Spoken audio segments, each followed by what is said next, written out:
ಯಾಕೆಂದ್ರೆ ಎಷ್ಟೋ ಸರ್ತಿ ಇದೂನು ಇಂಪಾರ್ಟೆಂಟ್ ಆಗುತ್ತೆ ಅನ್ಸುತ್ತೆ. ಅದು ಸಿಕ್ಕುತ್ತೆ, ಇದು ಸಿಕ್ಕುತ್ತೆ, ಎಲ್ಲ ಸಿಕ್ಕುತ್ತೆ ಅಂತ ಎಲ್ಲ ಮೈ ಮೇಲೆ ಹೇರ್ಕೊಂಡ್ರೆ ಎಷ್ಟೊಂದ್ ಸರ್ತಿ ಯಾವ ಒಂದು ಕೆಲ್ಸಕ್ಕೂ ನಾವು ನ್ಯಾಯ ಒದಗಿಸಕ್ಕಾಗಲ್ಲ ಅಂತ. ಬಟ್ ಅಗೇನ್ ಎಷ್ಟೊಂದು ವಿಷಯ ನನಗ್ ಕಲಿಯಕ್ ಸಿಗ್ತಾ ಇದೆ ಈ ಒಂದು ಇಂಟರ್ವ್ಯೂ ಇಂದ. ಯಾಕಂತಂದ್ರೆ ನಿಜ. ಒಂದು 3 ವರ್ಷದ ನಂತರ ಹೇಗೆ ಅಚಾನಕ್ಕಾಗಿ ಸೇರಿಸ್ಕೊಂಡ್ರು, ಹಾಗೆ ಅಚಾನಕ್ಕಾಗಿ ಒಂದಿನ फ़ोन ಮಾಡಿ आपके बारे में अलग हम सोच रहा है, आपको दूसरा जिम्मेदारी हम देंगे, महामंत्री पद से हम लोग सोच रहा है अलग जिम्मेदारी देंगे ಅಂತ ಹೇಳಿದರು. ಈ 1.5 ವರ್ಷ, 1.25 ಹತ್ತತ್ರ 2 ವರ್ಷ ಆಗ್ತಾ ಬಂತು. ಬರ್ತವೆ ಇವೆಲ್ಲ ಜೀವನದಲ್ಲಿ. ನಮ್ಮನ್ನು ಪರೀಕ್ಷೆ ಮಾಡೋಕ್ಕೇ ಕೆಲವು ಸಂದರ್ಭಗಳು ಹಿಂಗೆ ಬರ್ತವೆ. ಈ ಪರೀಕ್ಷೆಯಲ್ಲಿ ಪಾಸಾಗೋದ್ರಿಂದ ಸ್ಥಾನಮಾನಗಳು ಸಿಗ್ತೋ ಬಿಡ್ತೋ, ಆದರೆ ವ್ಯಕ್ತಿತ್ವ ನಿರ್ಮಾಣ ಮತ್ತು ವ್ಯಕ್ತಿತ್ವದ ಪ್ರೇರಣೆ ಅಂತೂ ಸಿಕ್ಕೇ ಸಿಗುತ್ತೆ. ನಾನು ಹಂಗೆ ಯೋಚನೆ ಮಾಡಿದೆ. ನಾವು ಹೇಗೆ ನಡ್ಕೊಳ್ತೀವಿ ಅನ್ನೋದು ಉಳಿದವರಿಗೆ ಒಂದು ಮಾದರಿ ಆಗುತ್ತೆ, ಮಾರ್ಗದರ್ಶನ ಆಗುತ್ತೆ, ನಮಗೊಂದು ಆತ್ಮತೃಪ್ತಿ ಇರುತ್ತೆ ಅಂತ ಅಂದ್ಕೊಂಡು ನಾನು ಆ ನೆಲೆಯಲ್ಲೇ ಯೋಚನೆ ಮಾಡಿದೆ. ಎಸ್. ಸೊ ನನಗೂ ಇವಾಗ ಆಕ್ಚುಲಿ ಅದೇ ಹೇಳ್ದಂಗೆ ಕಲಿಯಕ್ಕೆ ತುಂಬಾ ವಿಷಯಗಳು ಸಿಕ್ತು. ಅದು ಮಾಡೋಣ, ಇದು ಮಾಡೋಣ ಅಂತ ಎಷ್ಟೋ ಸರ್ತಿ ಆಸೆ ಪಟ್ಟು ನಾವು ಎಲ್ಲದನ್ನು ಎಳ್ಕೋತೀವಿ. ಆದರೆ ಎಷ್ಟೋ ಸರ್ತಿ ಎಲ್ಲ ವಿಷಯಗಳನ್ನು 100% ಕೊಡೋದಕ್ಕೆ ಆಗ್ತಾ ಇರಲ್ಲ. So thank you for telling that. Yes, ದೇಶದ ಬೇರೆ ಬೇರೆ ರಾಜ್ಯಗಳ ಉಸ್ತುವಾರಿ ಆಗಿ ಕೆಲಸ ಮಾಡಿದ್ದೀರಾ. ಗೋವಾ, ತಮಿಳುನಾಡು ರಾಜ್ಯಗಳ ಜವಾಬ್ದಾರಿ ಕೂಡ ಹೊತ್ತಿದ್ರಿ. ಹೇಗಿತ್ತು ಆ ಜವಾಬ್ದಾರಿಗಳು?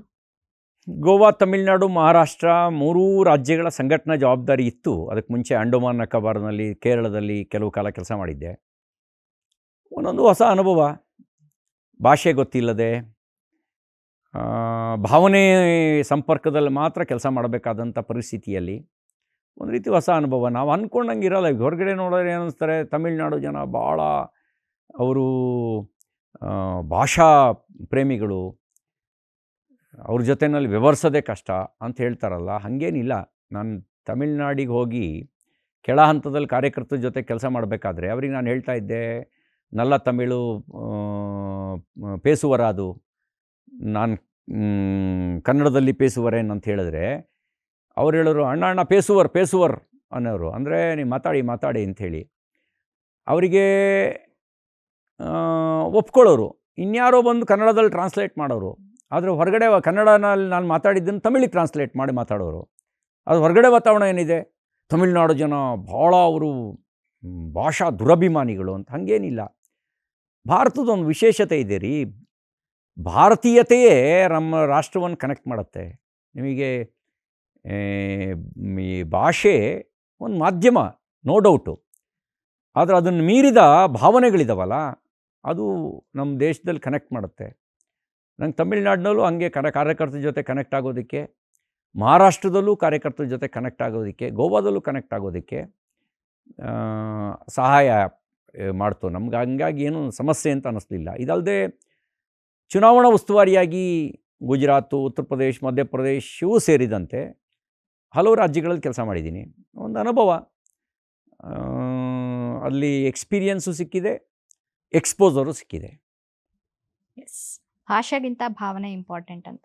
ಸರ್, ನನಗೆ ಈ ಎಲ್ಲ ವಿಷಯಗಳು, ಈ ಎಲ್ಲ ಕೆಲಸಗಳ ಮಧ್ಯೆ ನೀವು ಪರ್ಸ್ನಲಿ ನಿಮ್ಮ ಹೆಲ್ತ್ ಬಗ್ಗೆ ಎಷ್ಟು ಗಮನ ಹರಿಸ್ಬೋದು ಸರ್? ಯಾಕೆಂತಂದರೆ ನೀವು ಹೇಳಿದ್ರಿ ತಮಿಳುನಾಡು, ಗೋವಾ, ಮಧ್ಯಪ್ರದೇಶ, ಗುಜರಾತ್ ಎಲ್ಲ ರಾಜ್ಯದಲ್ಲೂ ಬೇರೆ ಬೇರೆ ವಾತಾವರಣ, ಬೇರೆ ಬೇರೆ ಕ್ಲೈಮೇಟು, ಬೇರೆ ಬೇರೆ ಫುಡ್ಡು, ಆಮೇಲೆ ಅಫ್ಕೋರ್ಸ್ ನಿಮ್ಮ ಕೆಲಸ ಅಂತೂ ಯಾವಾಗ ಮಲ್ಕೋತೀರಾ ಅಥವಾ ಬೆಳಗ್ಗೆ ಎಷ್ಟು ಗಂಟೆಗೆ ಎದ್ದೇಳಬೇಕಾಗತ್ತೆ ಯಾವುದೋ ಒಂದು ಕೆಲಸಕ್ಕೋಸ್ಕರ, ಇದೆಲ್ಲದರ ಮಧ್ಯೆ ನೀವು ನಿಮ್ಮ ಹೆಲ್ತನ್ನು ಹೇಗೆ ಕಾಪಾಡ್ಕೊತೀರಾ? ಮೆಂಟಲ್ ಹೆಲ್ತ್ ಹಾಗೆ ಫಿಸಿಕಲ್ ಹೆಲ್ತ್. ನನ್ನೊಬ್ಬರು ಸ್ನೇಹಿತರಿದ್ದಾರೆ, ಅವ್ರು ಯಾವಾಗಲೂ ಒಂದು ಡೈಲಾಗ್ ಹೊಡಿತಿರ್ತಾರೆ, health is wealth, wealth is others ಅಂತ ಹೇಳ್ತಿರ್ತಾರೆ. ಅತಿ ಆದರೆ ಅಮೃತನೂ ವಿಷ ಆಗುತ್ತೆ. ನೀವು ಬಾಯಿ ರುಚಿ ಅಂಥೇಳಿ ಹೊಟ್ಟೆ ತುಂಬ ತಿಂದರೆ ಅದು ವಿಷವಾಗಿ ಪರಿವರ್ತನೆ ಆಗುತ್ತೆ. ಹಾಗೆ ಹಿತಮಿತವಾಗಿರಬೇಕು. ನಮಗೆ ಯೋಗ ನನ್ನ ಜೀವನದ ಮೇಲೆ ರಾಷ್ಟ್ರೀಯ ಸ್ವಯಂ ಸೇವಕ ಸಂಘ ಮತ್ತು ಅದು ನನ್ನ ವ್ಯಕ್ತಿತ್ವ ನಿರ್ಮಾಣಕ್ಕೆ ತುಂಬಾ ಪ್ರತ್ಯಕ್ಷ ಮತ್ತು ಪರೋಕ್ಷವಾಗಿ ಸಹಾಯ ಮಾಡಿದೆ. ಬೆಳಿಗ್ಗೆ ಬೇಗ ಏಳೋದು, ನಿತ್ಯ ಸೂರ್ಯ ನಮಸ್ಕಾರ ಮಾಡೋದು, ವಾಕ್ ಮಾಡೋದು, ಅಧ್ಯಯನ ಮಾಡೋದು, ಇದನ್ನೆಲ್ಲವನ್ನು ಪರೋಕ್ಷವಾಗಿ ನನಗೆ ಕಲಿಸಿದೆ. ಪ್ರತ್ಯಕ್ಷವಾಗಿ ಕೆಲವನ್ನು ಕಲಿಸಿದರೆ ಪರೋಕ್ಷವಾಗಿ ಕೆಲವನ್ನು ಕಲಿಸಿದೆ.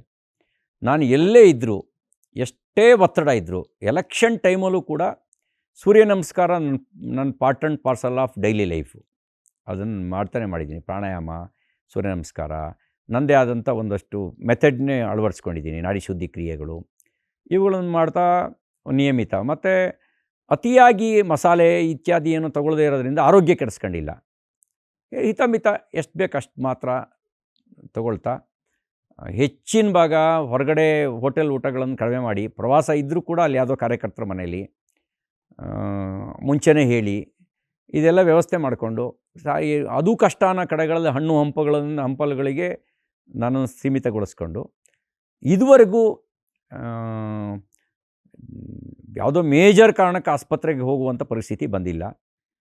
ಕೆಲವರು ಫುಡ್ ಜೊತೆಗೇ ಮೆಡಿಸಿನು ತೊಗೊಳ್ತಾರೆ. ನಮಗೆ ಮೆಡಿಸಿನ್ ಫುಡ್ ಆಗಿಲ್ಲ. ಅಷ್ಟು ಮಟ್ಟಿಗೆ ಎಚ್ಚರಿಕೆ ವಹಿಸಿದ್ದೀನಿ. ಅದಕ್ಕೆ ನಿಯಮಿತವಾಗಿರುವಂಥ ಕೆಲವು ಒಳ್ಳೆಯ ಅಭ್ಯಾಸಗಳನ್ನು ಇಟ್ಕೊಂಡಿರೋದ್ರಿಂದ ಅದು ಸಾಧ್ಯ ಆಗಿದೆ. ರಾತ್ರಿ ಮಲಗಬೇಕಾದ್ರೆ ಒಂದಷ್ಟಾದರೂ ಪುಸ್ತಕಗಳನ್ನು ಓದಿ, ಕೆಲವು 4-5 ಪುಸ್ತಕ ಇಟ್ಕೊಂಡಿರ್ತೀನಿ. ಯಾವುದೋ ಒಂದೊಂದು 2-2 ಪೇಜ್ 3-3 ಪೇಜು ಒಂದೊಂದು ಚಾಪ್ಟ್ರ್ ಓದಿ ಮತ್ತು ಅದನ್ನು ಕ್ಲೋಸ್ ಮಾಡ್ತೀನಿ. ಹಾಗಾಗಿ ಕೆಲವು ಅಭ್ಯಾಸಗಳ ಮೂಲಕ ನಮ್ಮನ್ನು ನಾವು ಅಪ್ಡೇಟು ಮಾಡ್ಕೊಳ್ತಾ, ಈ ದೇಹ ಶಾಶ್ವತ ಅಲ್ಲ, ಆದರೆ ಸಾಧನೆಗೆ ಈ ದೇಹದ ಅವಶ್ಯಕತೆ ಇದೆ. ಇದು ಕೆಟ್ಟರೆ ನಾವು ಈ ಜನ್ಮದಲ್ಲಿ ಏನು ಅಂದ್ಕೊಂಡಿದ್ದೀವಿ ಅದನ್ನು ಸಾಧಿಸೋಕ್ಕಾಗಲ್ಲ. ಹಾಗಾಗಿ ಇದನ್ನು ಕೆಡದಂತೆ ನೋಡ್ಕೊಳ್ಬೇಕಾಗಿರೋ ನಮ್ಮ ಜವಾಬ್ದಾರಿನೇ ಇದೆ, ಅದು ನಮ್ಮ ಕೈಲೇ ಇದೆ. ಅದನ್ನು ತಕ್ಕ ಮಟ್ಟಿಗೆ ಪಾಲಿಸ್ಕೊಂಡು ಬಂದಿದ್ದೀನಿ. ಸರ್, ಗೋವಾದಲ್ಲಿ ಸರ್ಕಾರ ರಚನೆ ಮಾಡೋ ವಿಚಾರದಲ್ಲಿ ನಿಮ್ಮ ಪಾತ್ರ ಎಷ್ಟಿತ್ತು? ನೋಡಿ, ಎಲೆಕ್ಷನ್ ಇನ್ಚಾರ್ಜ್ ಆಗಿ ಇವತ್ತಿನ ಮಹಾರಾಷ್ಟ್ರದ ಮುಖ್ಯಮಂತ್ರಿ ದೇವೇಂದ್ರ ಫಡ್ನವೀಸ್ ಇದ್ದರು. ಆರ್ಗನೈಜೇಷನ್ ಇನ್ಚಾರ್ಜಾಗಿ ನಾವಿದ್ವಿ. ಅದಕ್ಕೆ ಮುಂಚೆನೇ ಸರ್ಕಾರ ಬಂದಿತ್ತು. ಅಲ್ಲಿ ಮನೋಹರ್ ಪರಿಕ್ಕರು ಒಂದು ಭದ್ರ ಬುನಾದಿಯನ್ನು ಹಾಕ್ಕೊಟ್ಟು ಅವ್ರ ನೇತೃತ್ವದಲ್ಲೇ ಸರ್ಕಾರ ಬಂದು ಅವರು 2 ಸಾರಿ ಮುಖ್ಯಮಂತ್ರಿ ಆಗಿದ್ದರು ಅಲ್ಲಿ.